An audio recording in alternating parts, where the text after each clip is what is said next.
What is up, guys, and welcome back to more of the letter. So the last episode was a little bit strange, shall we say.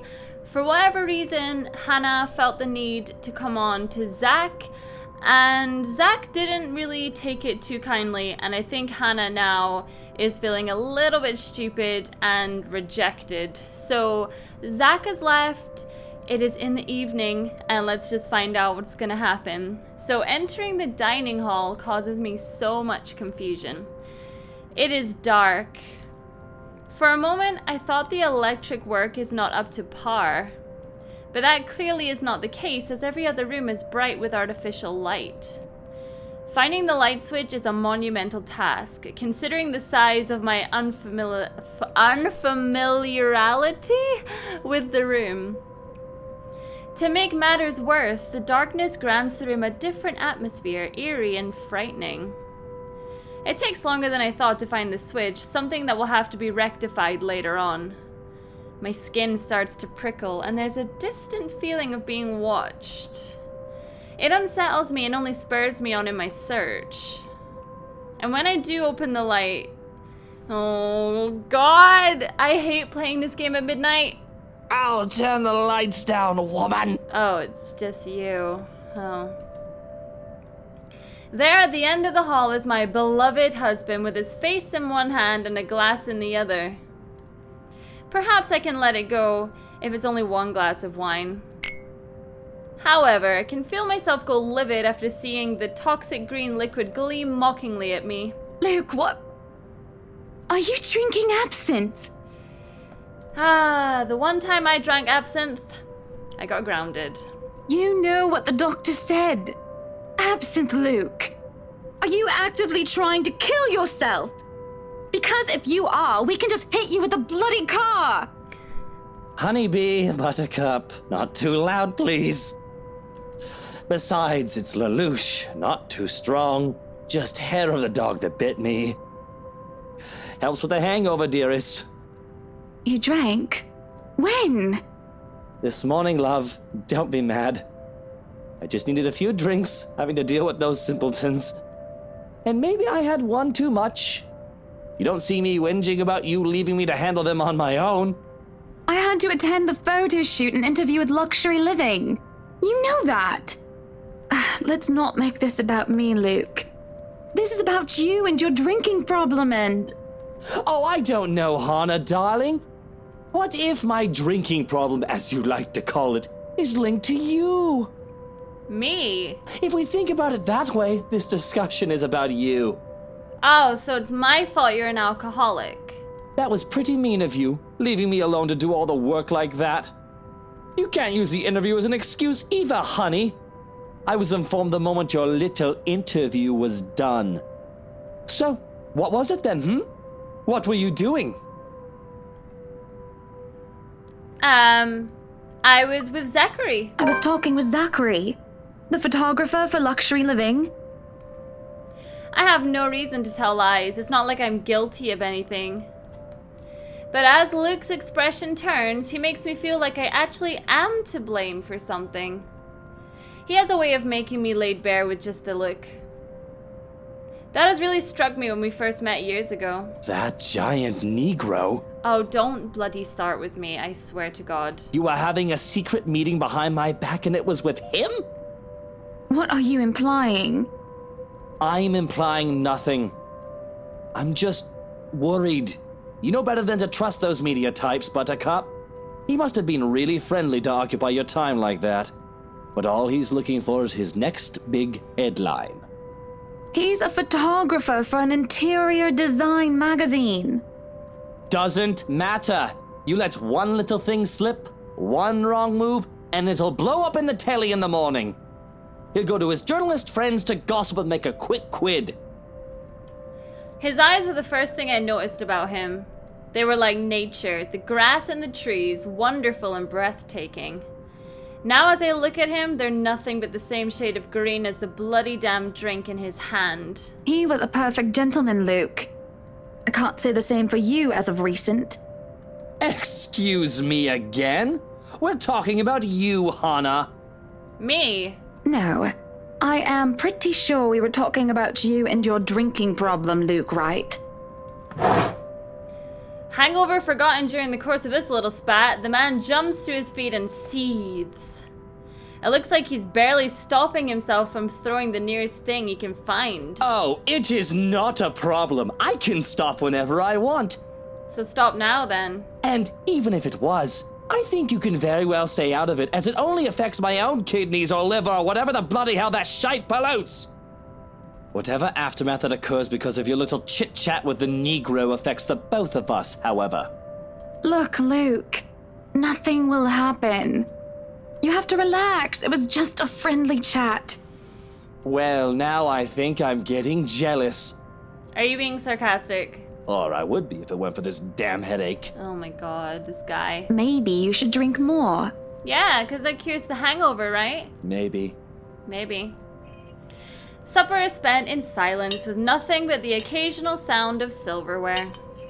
A grand feast has been served. Well, grander than usual anyway, most likely due to Luke's complaints of stress. A platter of native oysters for starters, and tranche of turbot with purple sprouting broccoli, lemon, capers, and anchovy sauce for mains.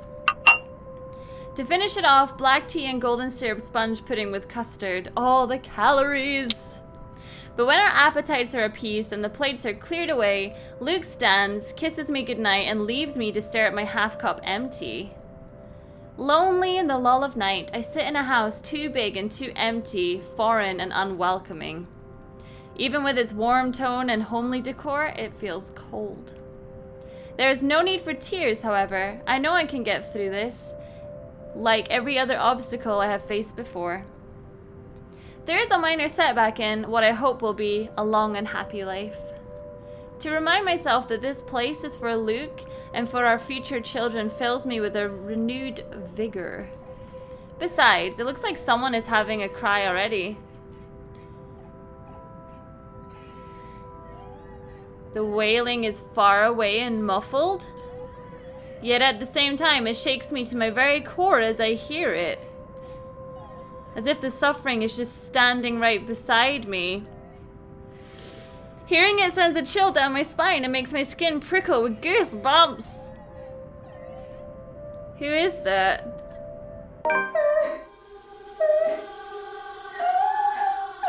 Curiosity sinks in. I follow the sorrowful sound into the kitchen where she's gonna stab me in the face.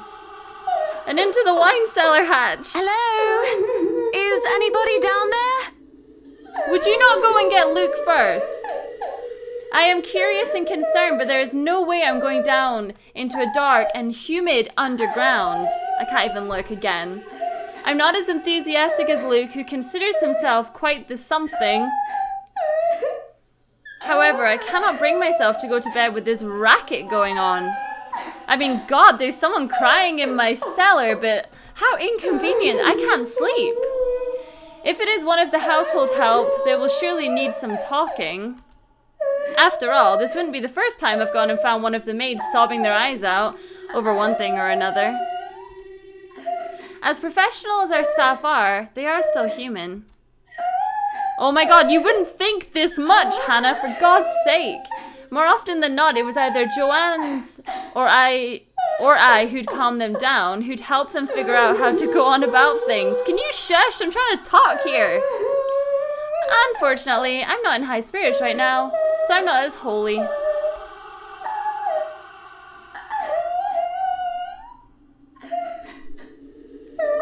I'm gonna call them. I'm knocking 3 times. Waiting for any sort of reply yields me no results, as I've already touched the floor hatch far too many times than what I'd like. I take a deep breath before reaching out again to whoever is inside. I've learned from experience that people respond better to kindness than threats. Shouting angrily would not help get them out. You, in the cellar, do come out. We don't want Luke waking up and finding you in there, do we? That man would go ballistic thinking someone was trying to steal his precious wine. Nothing. You can have a good cry. Just not in there, yes? Why don't you come out here and we can have a cuppa and you can tell me all about whatever it is you're bawling about? Girl! With how long I am standing here, however, I'm starting to think that I'm a fool. I did not want to acknowledge the other feeling I have, especially as the wailing took an eerie turn. The thought of being played with didn't sit too well with me, and I had to stop myself from getting too hot-headed as I try one more time. No, you come out of there! That is an order from the lady of the house, do you hear me? Why, I ought to... I freeze as a hand clamps down on my shoulder. The dread I've been feeling all this time makes itself known as I kneel unmoving, not even daring to breathe. I can feel my heart pounding against my chest. But the touch is gone as quickly as it had seized me. I'm sure something just touched me. Oh, it's you! Oh, well, do me a favor. Can you open it for me? Apologies, madam, for touching you like that. God, you scared me. You were not responding to my voice, and you looked about ready to wake the whole mansion up. I was... I'm sorry. I was getting rather loud, wasn't I? But that crying woman in there, we must do something about her. Don't even tell me that he can't hear her. He grows silent for a moment and just looks concerned. At least I'd like to interpret it as concern, given how stoic our head butler usually is. Or rather, it must have been concern, as he takes off a glove and presses the back of his hand on my forehead. He thinks I'm nuts. I beg your pardon. What crying woman? Are you feeling well, madam? In the cellar. Can't you hear her? Madam Hannah, no one is down there. Yes, they are. What? The cellar is locked. Only Luke and I have duplicates of the keys. Nobody is down there. I stare at him in disbelief. But when I listen once more, I hear no crying. And also, tugging at the hatch for good measure proves his words to be true. The thing won't budge unless I had a key, short of using power tools on it. Perhaps it is time for you to go to bed, madam. You are simply tired and hearing things, a perfectly normal human experience. But if you are still experiencing auditory hallucinations in the morning, you are free to consult with me. There's a cold feeling in the pit of my stomach as he helps me up to my feet. What he says makes sense, and who am I to question someone who used to be a doctor? I'm just tired, that's it. Long day of moving, the interview, dealing with Luke, that has all drained me of any proper sense. Yes, I suppose you're right. I just need some sleep, that's all. Of course I'm right. Go on then. Gute Nacht. Good night, Johannes. Good night, house. I don't like this. It's just fatigue. That's what I keep telling myself, although I can't ignore this strange feeling in my gut. Either there is something wrong with this house or there is something wrong with my head. Sleep will be elusive tonight.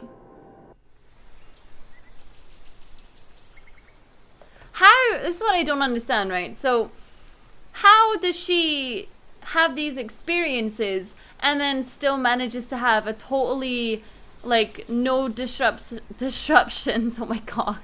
Nothing disturbs her. You know what I mean? It's crazy. Luke is already gone by the time I rise. There isn't a single hide nor hair of him to be found, and trying to call him on his mobile is a bust, as it only goes straight to his voicemail. That's twice in a row he's gone on me. And for him to disappear today of all days, it's every bit upsetting because of what's to come. The morning is once again filled with a whirlwind of activity. Fortunately, I am much more refreshed as I took a break from my responsibilities. I haven't the faintest clue where Luke was yesterday. Today is going to be a busy day, although unlike Wednesday, the master of the house isn't here right now, absent once again from his duties. Hopefully he'll be back in time for the party. This is our house after all. A grand housewarming party for the wonderful Wright mansion. Every person of importance from Luxbourne is invited, and there will be few guests flying in as well. Of course, there will be some people from the media, along with friends and acquaintances who are made no less important regardless of their status in society. Ugh. Marianne and I discuss business and last-minute touches to the house before finalizing everything. Not that there is much change from our original plans.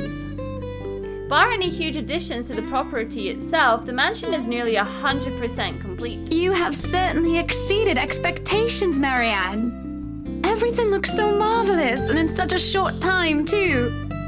Well, I can't take all of the credit. People have certainly been enthusiastic about the idea of working on the Wright mansion. There won't be any more problems unless Mr. Wright has any more objections about the second bedroom. So Luke and I had a small tiff about making the second bedroom into a child's playroom, which I insisted is completely practical.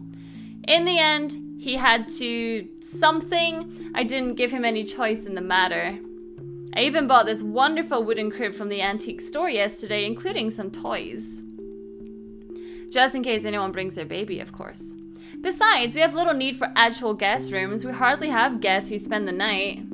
If we absolutely have to, we often choose to foot the bill for their visit and on one of the hotels instead, always at Luke's own instance. And on the off chance that we actually let someone stay, the bedroom in the opposite wing is still up to the task. Oh, no. We proceed with that room as planned. I already agreed to him having his greenhouse and his vineyard and his stables. He may as well let me have this one thing. No, I did not agree to him having a helipad. All right, then. Well, do we have any other concerns? Anything we need to put on our agenda before the party commences? No, I don't think so. Not unless Luke has anything else to say. Is he around then? It'd be best if we can note down his requests right away, considering the scope of his usual ones. Around? Ha, good one. Where is he? Who knows where? I don't. No, he's not around. She didn't have to point out the obvious now, did she? After 7 long years, I'd already gotten used to it. To him. I should be by now. Still not, apparently. But don't you have a party? I want nothing more to complain, to whinge about how unfair this is. However, airing out one's dirty laundry is simply taboo among high society. To do so will make you a ripe target for the next dinner party chit-chat. Vultures, the lot of them, really. Or most of them, at least. There are always good ones like Rochelle Lee. But put your trust in the wrong person and you'll find yourself eagerly picked apart. Yes. But Luke's just being a sweetie, you see.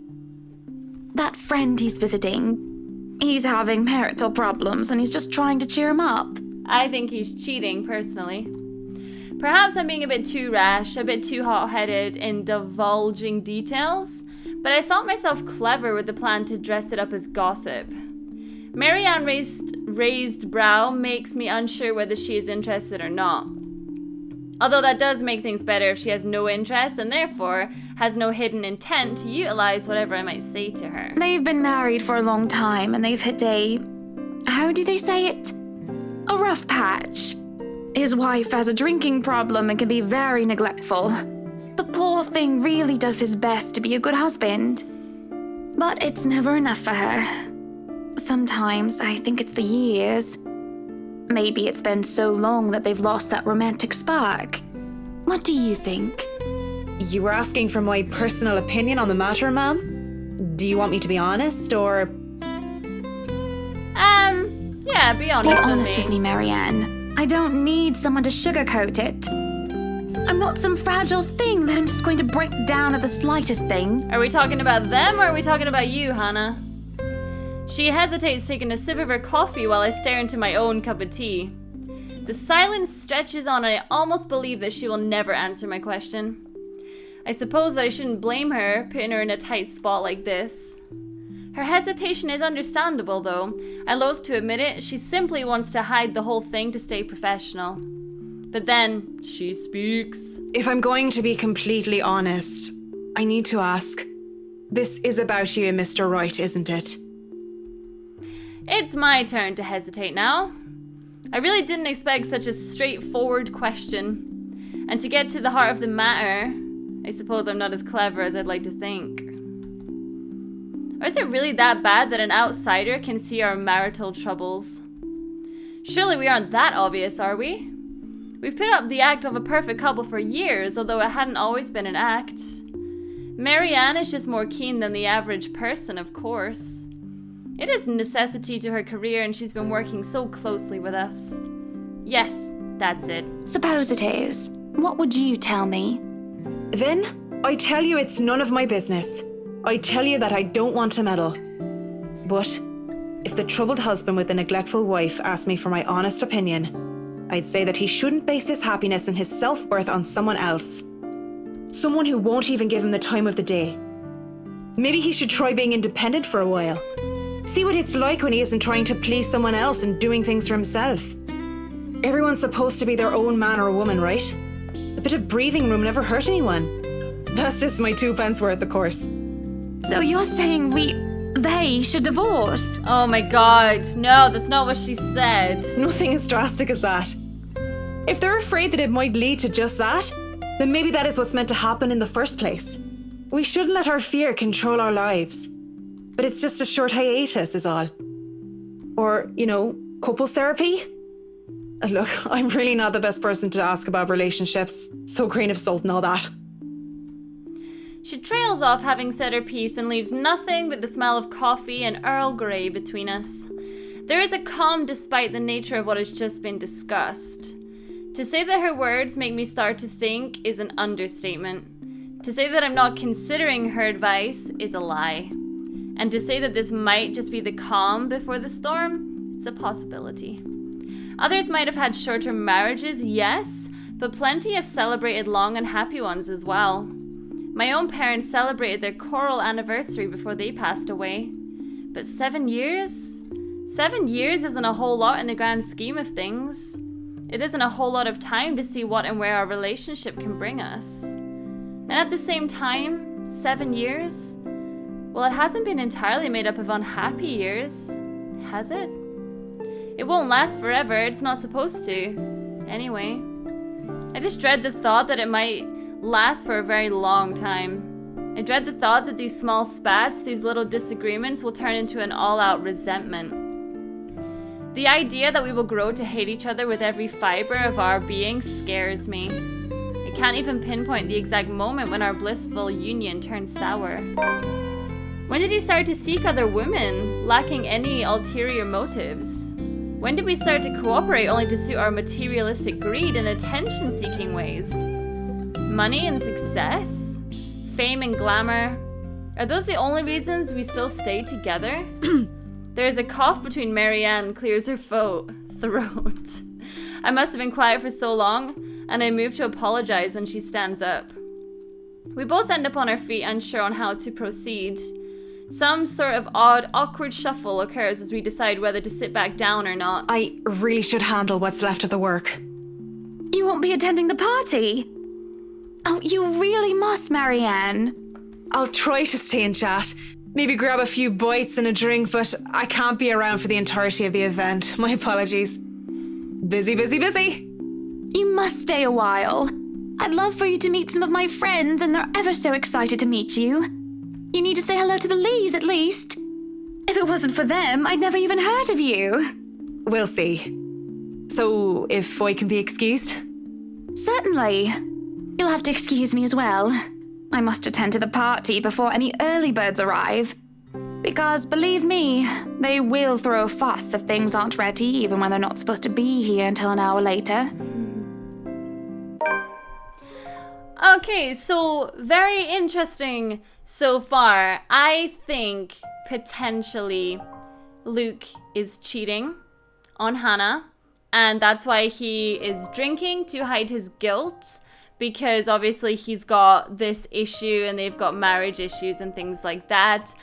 As for the ghost, I still don't know how the ghost fits into things. I still feel like we are building up to that point, but I am still enjoying the story, and I hope you guys are enjoying it with me. So thank you so much for watching this video, guys, and I'll see you all in the next episode. Bye!